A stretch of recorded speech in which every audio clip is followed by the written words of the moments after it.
बहुत समय पहले की बात है। अरावली पहाड़ों की गोद में बसा था एक शांत सा राज्य, नीरगढ़।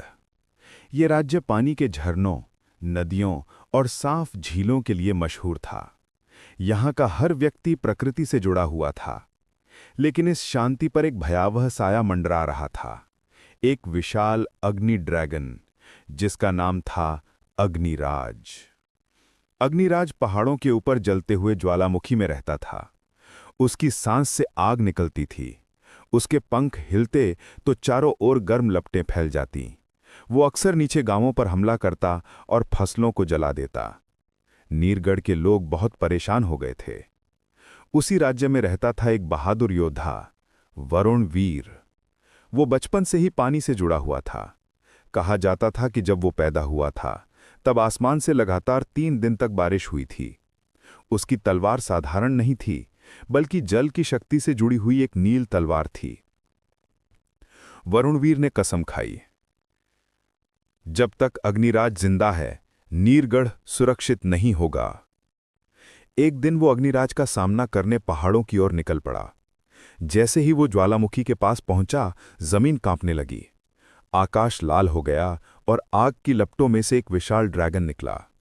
अग्निराज गरजा, मनुष्य, तू मेरी धरती पर क्यों आया है?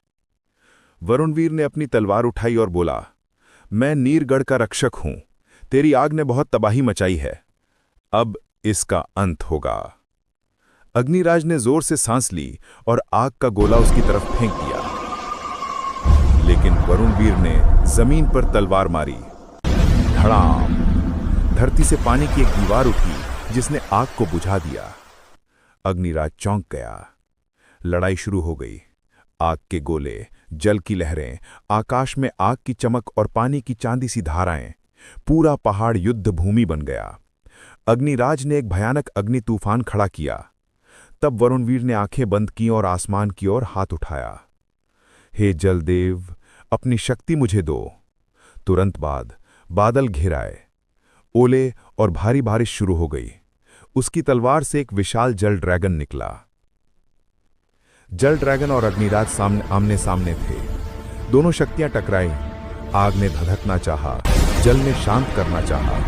आखिरकार वरुणवीर ने पानी की एक जंजीर बनाई और अग्निराज को बांध दिया। लेकिन तभी अग्निराज बोला, मुझे मारोगे तो ये ज्वालामुखी फट जाएगा और पूरा क्षेत्र नष्ट हो जाएगा। वरुणवीर रुका। उसने उसकी आंखों में देखा और समझ गया कि ड्रैगन भी प्रकृति का हिस्सा है। उसने तलवार नीचे कर दी और कहा,